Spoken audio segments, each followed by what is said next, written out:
So here we have the Mini Cooper Countryman automatic on a 16 plate. I'm going to start off by showing you around the outside of the car, and then we'll hop in and run through some controls on the inside. But from the outside you can see it's a 5-door car with alloy wheels. Let's start off inside the boot and then work our way around the rest of the car from there.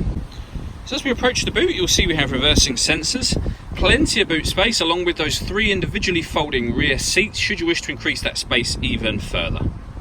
Okay, so we're just going to work our way back round to the front of the car and then we'll hop in and run through some controls on the inside. But now that we've done a full circle of it, you can see it's in excellent condition the whole way round. Just briefly before we climb in, I think it's well worth seeing the interior from this exterior point of view. There's plenty to run through on the dashboard, so let's hop in and we'll do that right now. Okay, now that we're inside the car, we're going to start with the dials. We've got the rev counter around the outer edge here. We have a digital readout for the speedometer in the middle, and you can see the total miles for this car are 15,500. You can change the information displayed directly above that by pressing a button on the end of the indicator stalk for various different bits of trip computer information. Over in the center, we have the speedometer for the car, the main speedometer.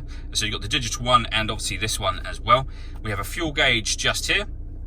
And then beneath that, you can access your radio stations and what have you from here. So if you press the mode button, you'll see that's where you'd find AM, FM radio. We have DAB radio, a CD player, auxiliary input, and USB input. So plenty of ways to listen to your music, and you can pair up your phone from here. We have the onboard trip computer just there. You can configure various settings like time.